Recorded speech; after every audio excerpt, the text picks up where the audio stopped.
For the first time in a long time, female athletes are getting the recognition they deserve. In Minnesota and around the country, we've witnessed new records, new accomplishments, and renewed popularity in women's sports. From the Lynx to the Gophers welcoming more fans than ever before, to the Minnesota PWHL hoisting the league's first ever championship trophy. And we cannot forget about Minnesotans Olympians bringing home medals from the summer games. Here at WCCO, we want to celebrate the headlines and the highlights in a new digital segment we're calling Women in Sports. We'll share news stories with you every week right here. Some of the best in the state are giving back to some young athletes. 5 Gopher women's basketball players coach kids at the Senna Foundation summer camp. The clinic was through Delta Dental's See Her Be Her campaign. Their mission is to give kids a chance to meet and be mentored by positive female role models.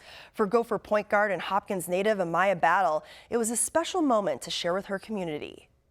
Being able to be somebody these younger girls and boys can look up to and be like, hey, I see somebody from Minnesota doing this, I can do it too. And also just connecting with the community. Like, I'm from Minnesota, the state means a lot to me, and I just want to be able to give back and connect with my community as well. I feel like a lot of times we try and give back, but we'll give them our seconds, our spare, but these kids are getting like what they deserve, which is like people's priorities and stuff. It's really nice to get to know, different players that have had the same difficult times like me.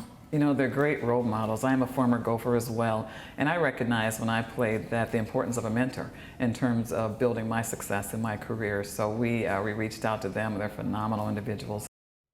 The kids also got a lucky surprise after the clinic. Delta Dental bussed the kids over to Target Center, where they got to watch the Lynx defeat the Atlanta Dream. And for a 4th summer in a row, the Saints ballpark welcomed girls with a passion for baseball. These young players learned the fundamentals of America's pastime, and some were finding footing on the diamond for the first time. I always wanted to try baseball. My sister and my dad always played baseball, but I always thought it was a little scary with like a baseball and boys. My dad has played for a long time when he was little, and I've just kind of liked the sport a lot. We've gone to a lot of games and everything. I think it would be really nice if we could find a community for all girls to play baseball as they get older. It's rare for these 7 to 14-year-olds to find an all-girls team. Most of them play with boys during the spring season, which made this camp extra special for these players. Twins youth engagement manager Chelsea Falzone knows firsthand what it's like to grow up and not always have the option to play baseball. And to make it easier for many players, she says the Twins Community Fund helps offset a lot of the costs to put these camps on. There are so many girls around the state and around the country that want to play baseball, and it's an opportunity for us to bring those girls together from wherever they live around the state and allow them to play baseball with their peers. I grew up playing baseball on boys' teams. I played baseball until college when I switched to softball, and I never played with another girl. I never saw another girl on a ball field over a decade. So this is very personally meaningful to me. I told these girls at the start of camp that this is such a special opportunity to be on a ball field with other girls that are playing baseball. We relax when we're with our peers. We have more fun when we're with our peers, and we're seeing these girls come to life.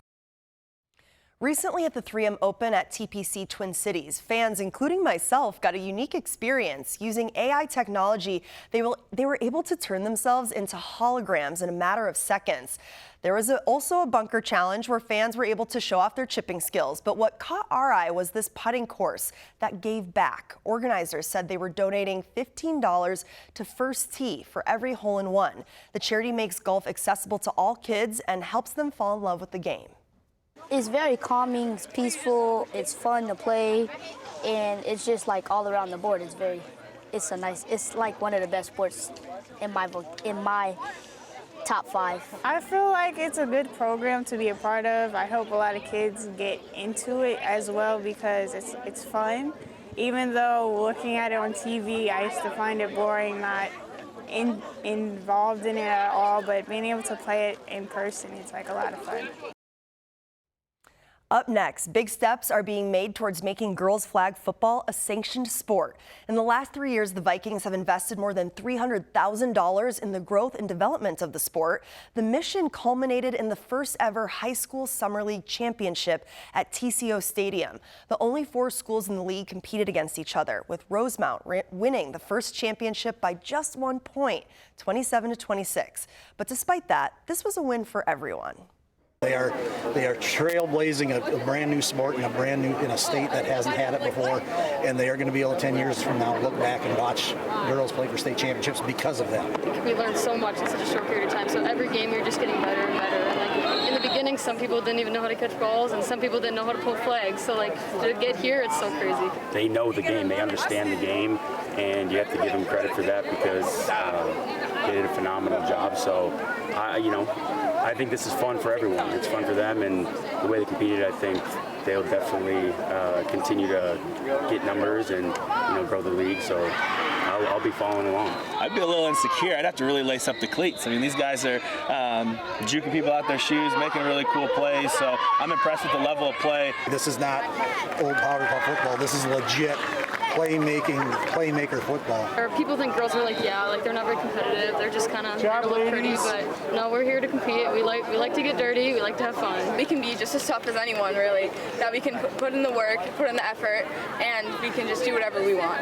It was great because they started, with a blank chalkboard here, and everything they did, they got layered up through the years. So I got to watch the journey from nothing to like high-level football here in a short time. This sport's obviously not going anywhere, and to add flag football to the mix and our female athletes here in the great state of Minnesota is incredible.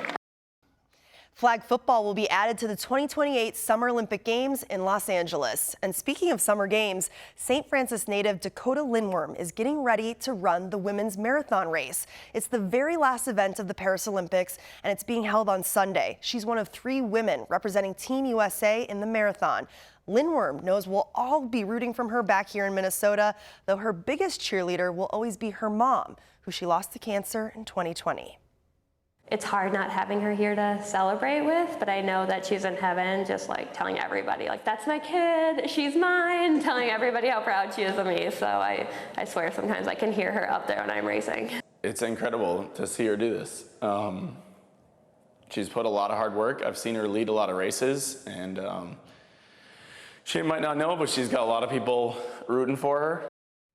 The event will include a more than 1,400-foot climb and a descent of another more than 1,400 feet through the City of Light, making it one of the toughest courses in Olympic history. An inspiring Minnetonka teen is making a global impact through her love of running. 19-year-old Maya Moore launched a nonprofit called Girls Run Global earlier this year. Barrett Leone has more on the organization aiming to empower girls in underdeveloped countries. It's moments like this that make it all worth it. I'm certain that the memories from that trip are going to be ones that stick with me for life. Back home in Minnesota, Maya Moore feels grateful. It was such an incredible success, and really we couldn't have done it without all of the support we received. The 19-year-old started Girls Run Global earlier this year, kicking off its first running program at Sega Girls School in Tanzania.